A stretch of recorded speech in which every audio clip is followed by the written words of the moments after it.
유튜브 여러분 안녕하세요. 자영업 다일입니다. 요즘 각종 유튜브 및 매체에서 회사에 다니는 것을 심하게 내려치게 하고 그냥 회사만 다녀서는 미래가 없다. 빠르게 준비해서 회사를 퇴사하고 본인만의 사업을 찾아서 해야 된다. 월급만 가지고는 안 된다. 새로운 파이프라인을 찾아야 한다는 등 자꾸 회사를 관두라고 말하는 사람들이 많은데요. 개인적으로 이러한 말을 듣고 섣부르게 퇴사하셔서 창업이나 자기 사업을 하시는 건 지금 정말 최악의 선택이라고 생각합니다. 정말 요즘 자영업 경기가 어떠한 상태인지 모르시는 분들이 너무 많으신 것 같은데요. 요즘은 직장인이 역대 최대의 가성비를 내고 있는 시기라고 생각합니다. 오늘은 지금 직장 때려치고 창업하면 인생이 망하는 3가지 이유에 대해 말씀드려 보겠습니다. 먼저 첫 번째, 정말 역대급 자영업 경기 불황. 정말 지금 자영업 경기는 역대 최악이라는 말로도 모자랍니다. 4일 통계청 경제활동 인구조사에 따르면 지난 5월 기준 부업을 한 적이 있는 나홀로 자영업자가 18만 7천 명으로 통계가 작성된 2014년 이후 5월 기준 역대 최대치를 찍었습니다.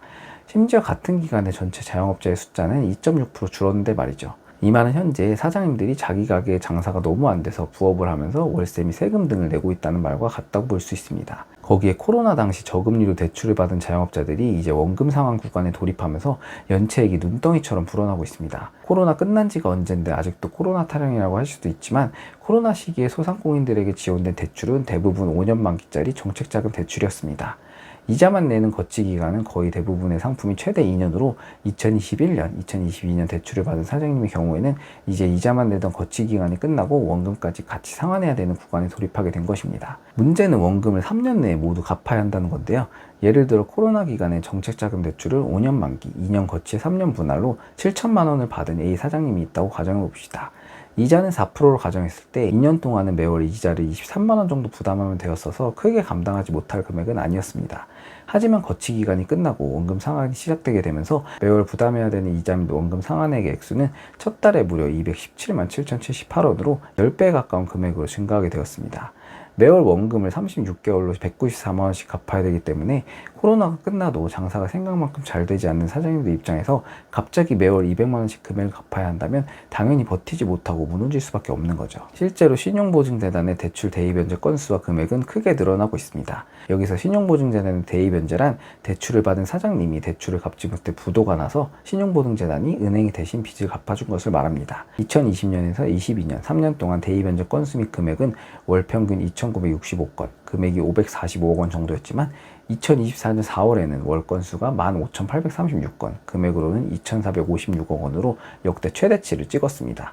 건수와 금액이 모두 5배 정도 증가한 겁니다. 이러한 대출은 코로나 유행 기간 동안 영업시간 제한 및 금지 조치에 따라서 나라에서 그에 따른 금융 지원을 해줬던 것인데 당연히 사장님들은 급한 불이라도 끄자 하는 생각으로 저금리 대출이니까 받아서 조금만 버티면 끝난다고 다들 월세 및 인건비 등 고정비용을 내는데 충당했었습니다. 하지만 생각보다 코로나가 너무 오래 지속이 되었고 코로나가 끝나도 자영업 경기가 생각만큼 회복이 되지 않았습니다. 그리고 이러한 코로나 대출 시한폭탄이 시간이 다 되어서 이제 막 터지고 있는 중입니다.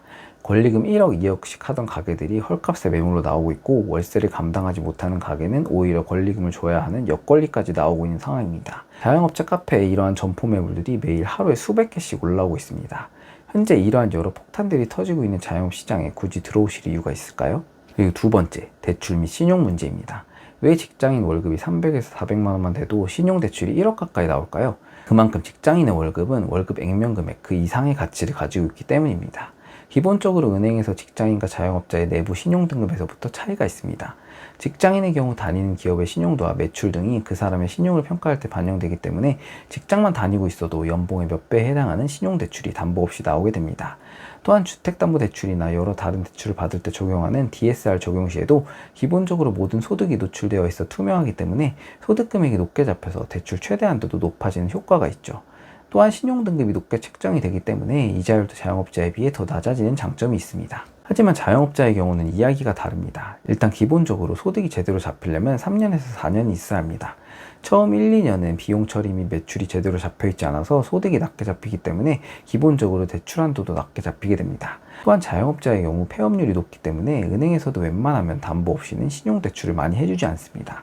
기업을 다니는 직장인의 경우 본인이 제 발로 걸어 나오지 않으면 웬만해서는 회사의 월급이 계속적으로 들어올 것으로 예상되기 때문에 은행 입장에서도 안정적인 고정 현금 흐름을 인정해줘서 대출을 해줄 수가 있습니다. 하지만 자영업자의 경우에는 한 해는 매출이 높게 잘 나왔더라도 다음 해에는 매출이 폭락할 수도 있고 지속적으로 매출이 유지된다는 보장이 없기 때문에 은행에서도 최대한 보수적으로 평가할 수밖에 없는 것이죠. 또한 국민연금이나 건강보험 같은 경우에도 직장인은 회사에서 절반을 내주지만 자영업자의 경우 지역가입자로 가입될 시에 각종 재산 및 예금 등의 금액을 반영해 직장인과 같은 수입임에도 더 많은 국민연금 금액과 건강보험을 내야 되는 추가 지출 금액까지 생기게 됩니다.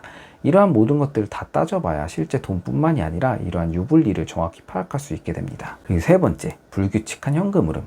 이게 어찌 보면 가장 핵심적인 이유라고 볼 수 있습니다. 일단 직장에서의 월급은 정해진 금액만큼 매월 고정적인 현금 수입을 발생시키기 때문에 가계의 소비에 대한 계획을 세울 수 있고 그에 따라서 오버되거나 덜 쓴 경우 다음 달에 현금에 대한 지출을 줄이고 늘리는 식으로 플랜을 짤 수가 있습니다. 미래에 대한 자금 계획을 명확히 짤 수 있다는 말이기도 합니다. 또한 작년처럼 갑자기 금리가 올라간 시점에는 가계대출, 부동산 담보대출 등 이러한 대출에 대한 이자 부분들까지 필수적으로 지출이 돼야 하기 때문에 무조건 한 달에 어느 정도 일정 금액까지는 들어와야 가계의 정상적인 운영이 가능하게 됩니다. 하지만 자영업의 경우 직장인의 월급과는 달리 정해진 고정 수입 자체가 없습니다. 한 달 매출이 잘 나왔다고 해서 다음 달에도 반드시 그 매출이 나올 거라는 보장이 없습니다. 그리고 갑자기 메르스나 코로나 사태 같은 국가적 비상사태가 터질 수도 있고 폭설, 폭우, 기상이변 등으로 장사를 못하게 되는 날이 있으면 그만큼 내가 버는 수입이 줄어들게 됩니다. 하지만 직장 생활을 할 경우에 이러한 외부 환경 변화에도 사실 내 월급의 변화는 없기 때문에 이러한 상황 변동에 불안해할 필요가 없습니다. 한마디로 안정적이라는 거죠. 또한 직장인의 경우 회사를 일하면서 들어오는 월급은 나의 자본이 들어갈 일이 없는 무자본 노동 수익이지만 장사의 경우는 기본적으로 창업 초기에 창업 자금으로 목돈이 들어가고 장사를 하면서도 추가적으로 유지 보수 관련 비용들이 계속 지출이 되기 때문에 회사 다닐 때보다 돈을 더 번다고 해서 실제로 그 돈이 전부 수익이 아닌 경우가 많습니다. 제가 저번에 올렸던 월 300 직장인의 가치는 얼마일까 하는 영상에서 계산해 봤듯이 자영업으로 한 달 순수익으로 602만 원을 벌어야 투입된 자본금을 감안했을 때 월급 300만 원의 직장인과 동급의 수익을 벌게 되는 것이라고 계산했던 것을 참고로 한번 봐주시면 좋을 것 같습니다. 제가 회사를 무조건 그만두지 말라고 드리는 말씀이 아닙니다. 이러한 창업 준비나 자기 사업에 대한 준비는 충분히 회사를 다니면서도 할 수가 있습니다. 굳이 회사를 그만두고 이러한 선택을 할 필요가 없다는 겁니다. 최소한의 안전장치 하나는 걸어둬야 요즘처럼 불안한 시대에 안정적인 생활을 유지해 나갈 수 있습니다. 섣부르 회사를 나오시기보다는 지금 시기가 정말 너무 안 좋기 때문에 충분히 준비를 하고 좋은 때를 기다렸다가 나와서 창업을 하시는 것도 좋다고 생각합니다. 직장은 일한 만큼의 월급은 무조건 나오지만 자영업의 경우 돈을 벌기는커녕 오히려 마이너스도 날 수 있다는 사실을 반드시 기억하셨으면 좋겠습니다. 오늘의 영상은 이것으로 마치고요. 조금이라도 도움이 되셨다면 가운데 구독 버튼 한 번씩만 눌러주시면 감사드리겠습니다. 감사합니다.